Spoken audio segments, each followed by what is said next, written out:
The quiet after the storm. August 6, 1942. A humid summer evening in Tokyo. The air was thick with cigarette smoke, tension, and silence.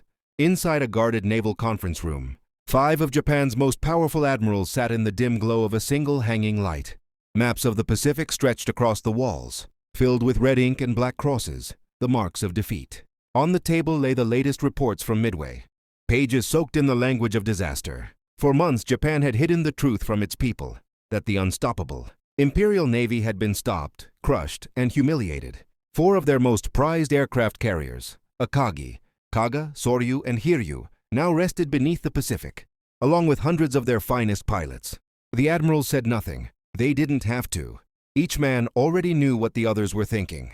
The war that had once promised glory had already been lost. Only 8 months earlier, on December 7, 1941, they had celebrated what they believed was Japan's greatest triumph. The attack on Pearl Harbor. They had struck first, struck hard, and struck with precision that shocked the world. 8 American battleships had been sunk or crippled. Over 2,400 Americans killed. Japan's newspapers had called it the Day of Divine Victory. But now the silence in that room said something different. Something they dared not speak aloud. Pearl Harbor had not been divine. It had been a curse. What they once thought was brilliance had become blindness. The attack had unified America instead of destroying it. Factories that had once built cars were now building bombers, tanks, and warships faster than Japan could count. A nation that had been asleep was now awake, burning with fury. The sleeping giant had risen. Admiral Yamamoto, the man who had masterminded Pearl Harbor, sat motionless, eyes fixed on the maps before him.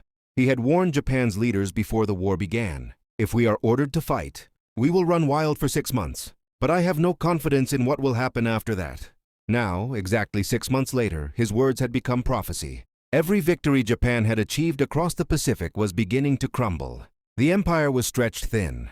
Too many islands, too few ships, too little oil.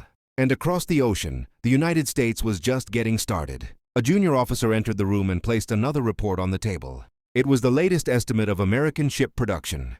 Dozens of new carriers, hundreds of destroyers, thousands of planes. The admirals didn't even need to read it. They already knew what it meant. The empire that had once dreamed of eternal victory had built its future on borrowed time. Yamamoto closed his eyes for a long moment. Outside, thunder rolled over Tokyo Bay, the sound of a distant storm. Inside, another kind of storm was brewing, the storm of realization. Japan had awakened a giant, and now that giant was coming for them,